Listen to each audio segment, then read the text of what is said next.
नहीं तेरा नशे मन कसरे सुल्तानी के गुंबद पर, नहीं तेरा नशे मन कसरे सुल्तानी के गुंबद पर, तू शाही है बसेरा कर पहाड़ों की चट्टानों पर।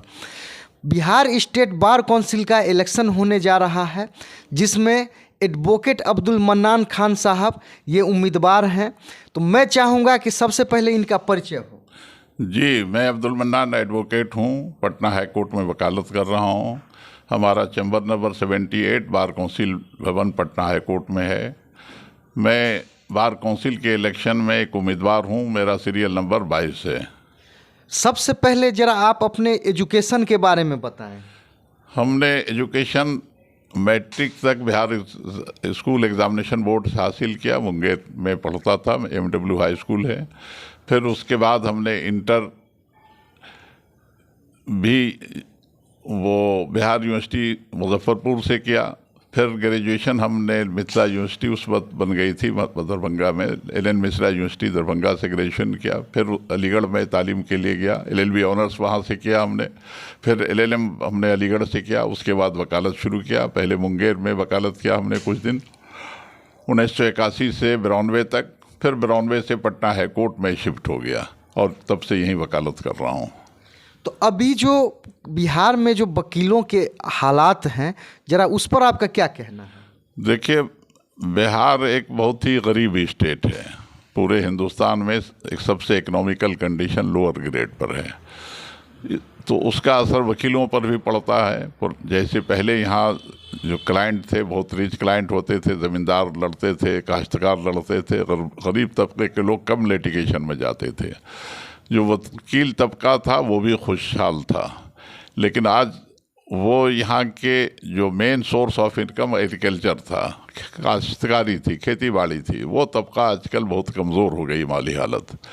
और यहाँ के लोग जो हैं, जो पढ़े लिखे लोग हैं या न भी पढ़ा लिखा है, तो वो रोज़ी रोटी हासिल करने के लिए एक बड़ी तादाद उनकी वो यहाँ से बिहार से माइग्रेट होकर के मुख्तलिफ स्टेट में जाके रोज़ी रोटी की हासिल कर रही है, जिसका असर यहाँ पर वकालत के पेशे पर भी पड़ा है। लेकिन हम लोगों ने जब वकालत शुरू किया तो उस वक्त जो सीनियर वकला थे, तो उन्होंने जो हमको तरबियत की, जो उन्होंने बताया कि वकीलों का पेशा एक सोशल पेशा है। हमारी पूंजी ये नहीं है कि हम बहुत पैसा हासिल कर लें, हमारी पूंजी ये है कि पब्लिक के दिल में हमारा रिस्पेक्ट होता है। वकील जो होते हैं वो समाज को गाइड करते हैं कानूनी मामलात में। बल्कि देश की आज़ादी जो हुई उसमें वकीलों ही का सबसे अहम रोल था। महात्मा गांधी एक लॉयर थे, पंडित जवाहरलाल नेहरू लॉयर थे, उनके फादर पंडित मोतीलाल नेहरू भी वकील थे। ये सारे लोग और जितने भी लोग आए इस तहरीक में, ज़्यादातर उनका जो है वो वकालत के पेशे। बिहार के पहले चीफ मिनिस्टर हुए श्री कृष्ण सिंह, वो भी वकील थे, मुंगेर कोर्ट में वकालत किया करते थे, अच्छी प्रैक्टिस थी। और भी जितने लोग थे उन्होंने, डॉक्टर राजेंद्र प्रसाद जो पहले प्रेसिडेंट ऑफ इंडिया, वो भी वकील थे पटना हाई कोर्ट के। पहले कलकत्ता हाई कोर्ट में वकालत किया, फिर पटना हुए। और आज़ादी की तहरीक में इन सारे लोगों ने बढ़ चढ़ कर हिस्सा लिया। जिन्होंने कॉन्स्टिट्यूशन को फ्रेम किया, कॉन्स्टिट्यूएंट असेंबली बनी उस वक्त आज़ादी के बाद, तो उसमें कॉन्स्टिट्यूशन को लिखने की जिम्मेदारी डॉक्टर अंबेडकर को दी गई। बहुत बड़े वकील थे, ये फॉरेन कंट्री में इन्होंने तालीम हासिल किया था। और आज भी उनका कॉन्स्टिट्यूशन बनाया हुआ है, जो रेजोल्यूशन के ज़रिए कॉन्स्टिट्यूएंट असेंबली ने जिसको पास किया, तो वो डॉक्टर अंबेडकर साहिब ही का लिखा हुआ कॉन्स्टिट्यूशन चल रहा है। तो इसलिए वकीलों का जो योगदान है वो बहुत रहा है। देश की भूमिका में आज़ादी से लेकर के उसके जो डायरेक्शन, जो कॉन्स्टिट्यूशन ऑफ इंडिया होता है, किसी जगह का, किसी मुल्क का, किसी समाज का एक दस्तूर होता है, तो उस दस्तूर के तहत ही पूरा मुल्क चलता है, मुल्क का सारा सिस्टम चलता है। जुडिशरी भी चलती है, एक्जीक्यूटिव भी चलता है, पार्लियामेंट भी, जो लेजिस्लेचर जिसको कहते हैं, वो पार्लियामेंट या असेंबली भी उसी कॉन्स्टिट्यूशन के तहत चल रही है। और सारे जो हिंदुस्तान के जो मेन फंक्शनरी हैं जिनको कॉन्स्टिट्यूशन ने इख्तियारात दिया है, उसी दस्तूर के ज़रिए जिसको डॉक्टर अंबेडकर साहब ने लिखा था और तो उसको कॉन्स्टिट्यूएंट असेंबली ने पास किया था। लेकिन आज वकील की भूमिका आहिस्ता आहिस्ता, जो अब ज़माने की तब्दीली के साथ वकीलों को धक्का दे के किनारे कर दिया गया, वकील वहाँ टिक नहीं पा रहे हैं। और अब जो इक़्तिदार है मुल्क का, वैसे लोगों के थे जो वकील के क्लाइंट थे, वो अब बन गए हैं वो साहिब इक़्तिदार, वकील साहब बहुत पीछे चले आए हैं। तो ज़रूरत ये है कि उनको सही गाइडलाइंस में लाने के लिए हुक्मरान तबके को वो वकीलों के हाथ में कुछ इक़्तिदार मिलना चाहिए। अभी जो बिहार में जो वकीलों के सामने जो चुनौती है, चैलेंज है, तो बिहार स्टेट बार काउंसिल का मेंबर बनने के बाद यानी उसके चैलेंज को, उसके वकीलों का जो समस्या है उसको कैसे कुछ हद तक उसको रिलीफ दिया जा सकता है? देखिए, वकीलों की सबसे पहली समस्या जो है पूरे बिहार में कि जो अब नए वकील आते हैं तो उनसे बहुत हेवी चार्ज लिया जाता है इनरोलमेंट में। तो हम ये कोशिश करेंगे बार काउंसिल के प्लेटफॉर्म से, बार ही काउंसिल इनरोलमेंट देता है कि बार काउंसिल के जो इनकम है दूसरे ज़राए से बढ़ाए जाएं, और नए वकील जो बेचारे पढ़ लिख करके अनएम्प्लॉयड यूथ हैं वो आते हैं रजिस्ट्रेशन के लिए, तो उनको कम से कम पैसे में इनरोलमेंट उनका किया जाए, उनको प्रैक्टिस करने की परमिशन दी जाए, ताकि वो जो वकालत करना चाहते हैं वो भी, या जो जुडिशल सर्विस में या दूसरी सर्विस में जो लॉ से रिलेटेड है जाना चाहते हैं, तो उसमें जब तक इनरोल नहीं हुआ तो कैसे जाएंगे। बहुत सारे गरीब भी स्टूडेंट हैं जो बेचारे उतना अफोर्ड नहीं कर पाते हैं कि इनरोलमेंट करा सकें अपना। तो इसलिए हमारी सबसे पहला ये होगा कि इनरोलमेंट की फ़ीस को कम किया जाए। फिर वकील जहाँ प्रैक्टिस कर रहे हैं पूरे बिहार में, वकीलों के लिए जो फैसिलिटीज़ होना चाहिए तो वो हासिल नहीं है हर जगह। वो पहला तो ये है कि प्रॉपर सिटिंग प्लेस होना चाहिए वकीलों के लिए, जो कि अभी उसकी बहुत कमी है पूरे बिहार में। और वकीलों का जो रहने, अब कमी होने की वजह से झुग्गी झोपड़ी में बहुत सारे वकील बैठ रहे हैं, तो उनका एक डिग्निफाइड प्लेस होना चाहिए सिटिंग के लिए, उसके लिए हमारी कोशिश होगी। और जो अम्यूनिटीज़ हैं, जो सारी सहूलतें हैं वकील को, वो होनी चाहिए, जो सिविक फैसिलिटी भी होनी चाहिए। और हर कोर्ट में एक एसोसिएशन में एक लाइब्रेरी इतनी होनी चाहिए जिससे कि वकील जो है पढ़ करके, स्टडी करके अपने मालूमात में इजाफा कर पाएँ, केस को ठीक से ड्राफ्ट कर पाएँ, ठीक से प्लीट कर पाएँ। बिहार स्टेट बार काउंसिल के इलेक्शन को बिहार के वकील कुछ ऐसा कहा जाता है कि सीरियसली नहीं लेते हैं, सीरियस नहीं समझते हैं, तो इस पर क्या कहना है? देखिए, वो अब बदकिस्मती ये है कि बिहार में जितने वकीलों की तादाद है, बड़ी तादाद में वोटर नहीं है।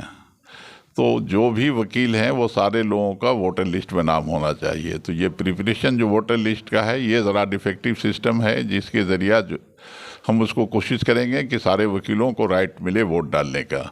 और अक्सर बेशतर बहुत जो है वकील प्रैक्टिस में हैं, बहुत ही प्रोमिनेंट उनकी पर्सनालिटी है, डिस्ट्रिक्ट बार में वो, या सब डिविजनल बार में, या हाई कोर्ट में, और वो वोटर लिस्ट में उनका नाम नहीं है। तो ये कमी दूर होनी चाहिए। तो इस बात अब इस इलेक्शन में हो नहीं सकता, आने वाले इलेक्शन में हम लोग ये कोशिश करेंगे मेंबर की हैसियत से कि सारे वकील जो हैं, जो इनरोल्ड हैं या कोर्ट आ रहे हैं, उनका नाम वोटर लिस्ट में होना चाहिए। इसके लिए मैकेनिज्म में जो भी तरीका है सुधार होना चाहिए।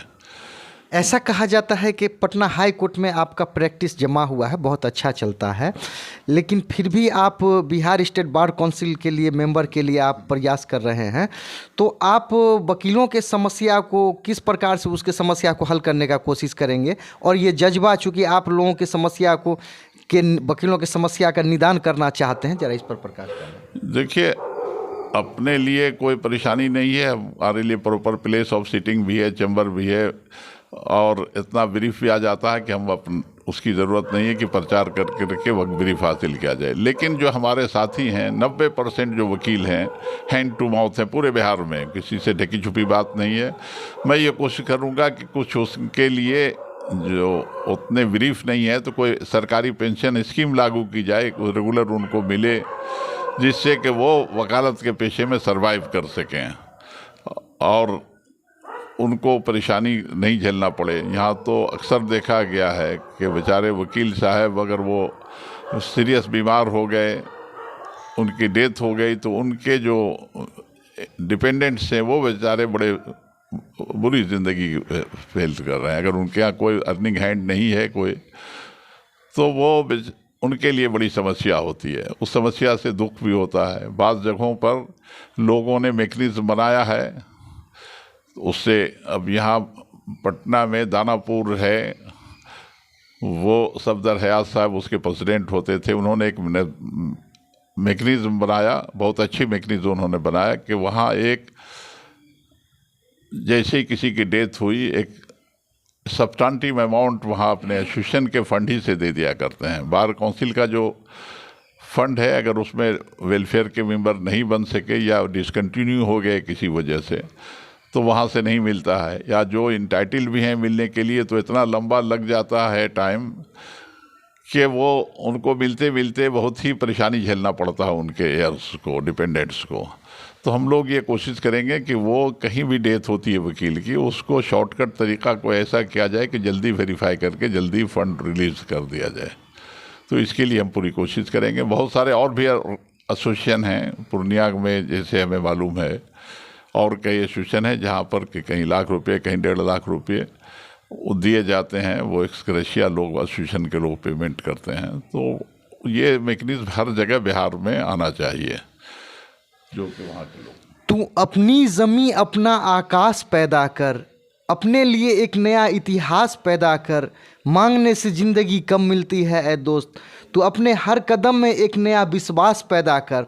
तो ये जो इलेक्शन ये 20 दिसंबर 2023 को होने जा रहा है, तो वोटर से आप क्या अपील करेंगे? वोटर से हम अपील करते हैं कि आप अपने फ्यूचर को, आप अपने हिस्सेदारी को कायम करने के लिए, जहाँ पर आपका जायज़ हिस्सेदारी है, पार्लियामेंट में, असेंबली में वकीलों का एक कोटा होना चाहिए, या और दूसरे जो रिप्रेजेंटेशन होने चाहिए जो लोकल बॉडीज़ में, सिविक बॉडीज़ में, वो मिलना चाहिए। उसके लिए आप आवाज़ उठाएं। और वकीलों ने मुल्क को आज़ाद कराया था, लेकिन जो सिस्टम जो अभी जिस वक्त डेमोक्रेसी में जो गड़बड़ी हो रही है, उसमें भी आपकी भूमिका के लिए हम आपकी आवाज़ उठाएंगे और आपको हम इनवाइट करेंगे कि आप चलिए शाना बसाना, हम आपके लिए आवाज़ उठाते हैं। जो भी समस्या है उसके लिए हम समाधान करने की पूरी कोशिश करेंगे।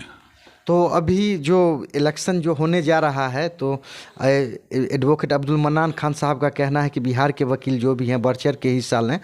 तो और अगर कुछ अंतिम कुछ संदेश वकीलों को देना चाहें तो? अंतिम संदेश ये है कि आप जो वोट डाल रहे हैं, वोट डालने का अधिकार है, जिसको चॉइस कर सकें, लेकिन ये देखिए कि उनमें एबिलिटी है कि नहीं है रिप्रेजेंट करने की वकील समाज को। वकील समाज के बारे में कुछ वो उनका जज्बा है कि नहीं है तो ज़रूर आप दीजिए।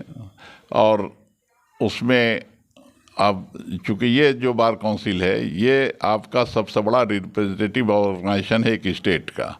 तो इस स्टेट में अगर आप उस काबिल हमको समझते हैं, तो आप ज़रूर हमको वोट दीजिए, ताकि हम आपके लिए, आपके फलाह बहबूद के लिए, आपके वेलफेयर के लिए कुछ काम कर सकें, कुछ सेवा आपकी कर सकें।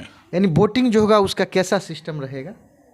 वोटिंग सिस्टम में हम ये चाहेंगे, गुजारिश करेंगे तमाम वकीलों को कि आप लोग अपने सारे काम को छोड़ करके या उससे टाइम निकाल करके वोटिंग डाल दें, ताकि वो सही आप अपना रिप्रेजेंटेशन दे सकें। हम बैठ करके वोट नहीं डाला और आप बाद में अफसोस कर रहे हैं कि फला आदमी अगर हम डालते तो जीत जाता, तो अफसोस करने से बाद में कुछ नहीं होता है। तो अभी अपने राइट को, फ्रेंचाइजी राइट को आप एक्सरसाइज कीजिए, सही डायरेक्शन में एक्सरसाइज कीजिए। यानी सीरियल नंबर कितना है और उस पर क्या करना पड़ता है? वो उसमें प्रेफरेंशियल वोट है, वो तो सभी लोगों को मालूम है। तो प्रेफरेंशियल वोट में 1, 2, 3, 4 आप 1 से 25 तक डाल सकते हैं प्रेफरेंशियल वोट, लेकिन मिनिमम आपको 5 वोट डालना है। पहले होता था कि बाद बैलेट पेपर में लोग 1 ही 2 वोट दे देते थे, तो उसमें अगर जिस वकील को आपने दिया वो कामयाब नहीं हो सके थे, तो फिर बाद के आपका ऑप्शन नहीं होता था, वोट आपका इनवैलिड, बेकार हो जाता था। तो इस मरतबा इलेक्शन कमीशन जो हमारा है, जो इलेक्शन अफसर हैं जो अपॉइंट किए गए हैं, या ट्रिब्यूनल जो किया गया बार काउंसिल के लिए, उन्होंने ये कंडीशन लगाया है कि कम से कम 5 प्रेफरेंस आप यूज़ करें। 5 प्रेफरेंस से कम यूज़ करने वाले जो वकील हैं, उनका वोट जो है तो वो रिजेक्ट कर दिया जाएगा। तो इसलिए आपको रिजेक्ट होने से बचाने के लिए 5 जो है प्रेफरेंशियल वोट डालिए 1 2 3 4 5 लिख करके, और हम अपने लिए गुजारिश करेंगे कि आप 1 लिख करके फर्स्ट प्रेफरेंस दीजिए। तो शुक्रिया। तो मेरा भी बिहार के तमाम वकीलों से गुजारिश करना है, फरियाद करना है, निवेदन करना है, रिक्वेस्ट करना है कि 20/12/2023 को इलेक्शन होगा, जिसमें इनका अब्दुल मन्नान साहब का सीरियल नंबर 22 है, और उसमें अपना जो प्रथम वोट है इनको देने का कोशिश करें। ये चैनल जो भी देखेंगे उनको देखने के लिए बहुत बहुत शुक्रिया, धन्यवाद।